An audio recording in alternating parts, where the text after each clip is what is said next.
저는 이제 왜 인공지능에 대한 얘기를 하느냐는 말씀을 좀 드리면 미국 인공지능학회 혁신적 인공지능 응용상을 95년, 97년에 받은 일이 있습니다. 우리나라에서는 현재 이렇게 받은 분은 제 지도 교수님이셨던 이재기 교수님, 그다음에 인하대학교의 교수님밖에 없습니다. 인공지능 혁신을 진짜 제대로 응용해서 세계 학회에서 상을 받을 정도로 해봐야 되지 않나 그런 생각을 좀 말씀드리고, 한국지능정보시스템학회라는 학회가 한 20년 이상 활동을 해갖고 제가 차기 회장입니다. 그런 관점에서 이제 오늘 말씀드리고요.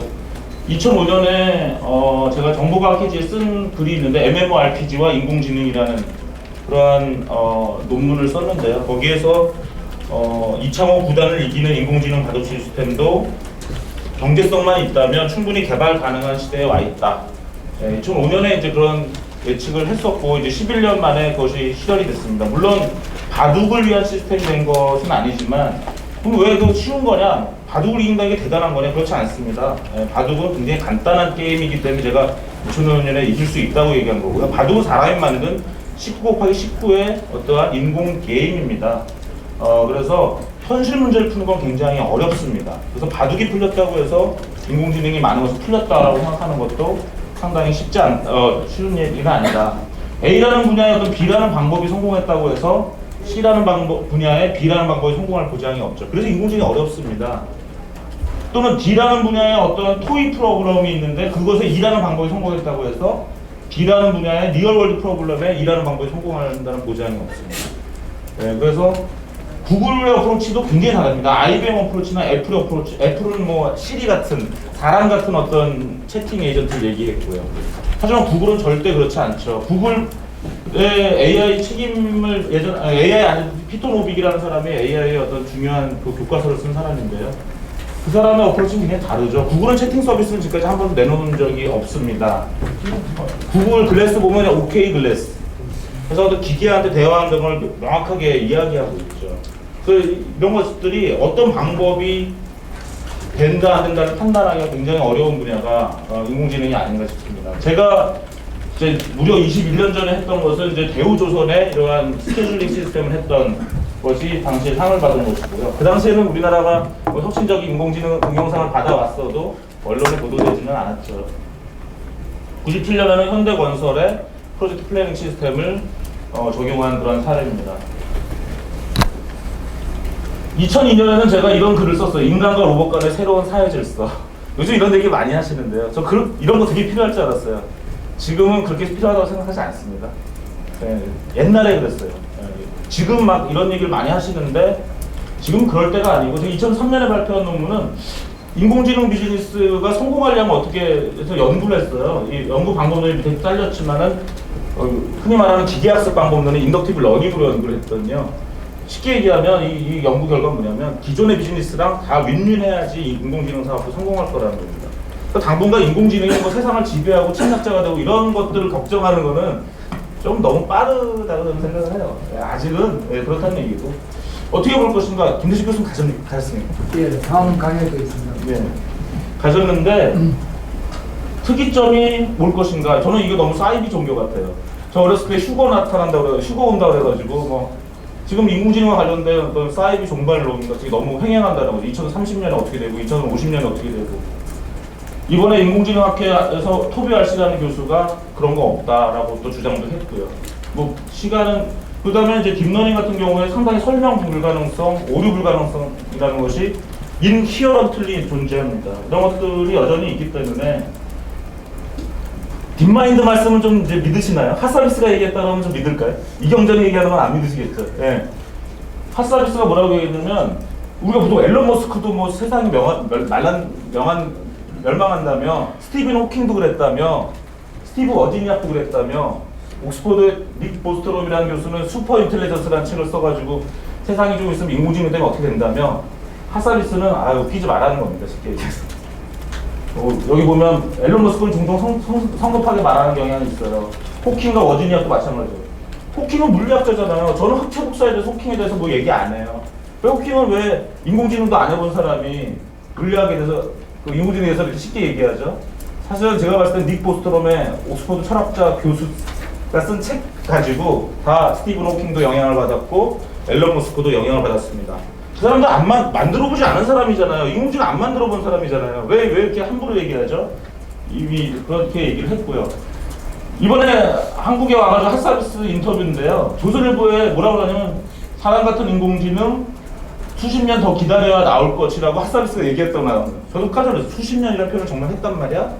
근데 원문을 보니까 it will take a long time. 이걸 조선일보 기자는 왜 그렇게 번역했어야 되나요? 저는 이런 분위기가 왜 이렇게 나타나는지 잘 모르겠어요.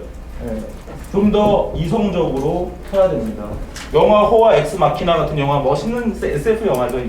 저를 잊어달라는 겁니다. 그냥 인간 여자한테 잘해주자고요. 그런 여자친구가 앞으로 그렇게 금방 나타나지 않습니다. 그래서 그럼 제가 얘기하면 안 믿을 거죠? 핫서비스 똑같이 그렇게 얘기했어요. 시간 없으니까 넘어가겠습니다.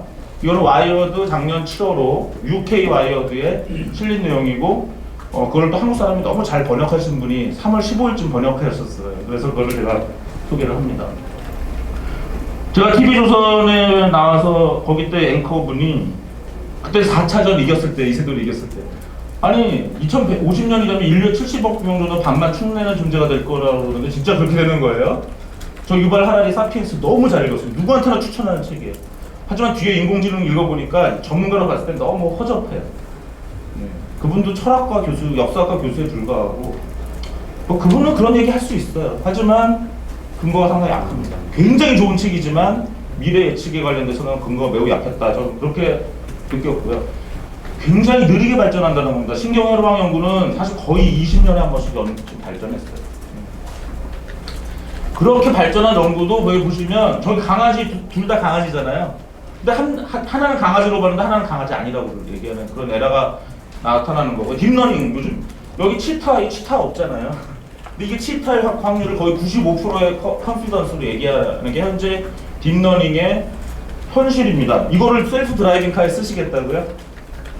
더 황당한 건 이번 3월 15일 날 페이스북 앤드루웅이죠. 페이스북에 올린 겁니다. 이게 지금 잘려가지고 좀 내려주셔도 좋을 것 같은데 이 사람이 뭐라 그러면 Self driving cars can't run work until we change our road.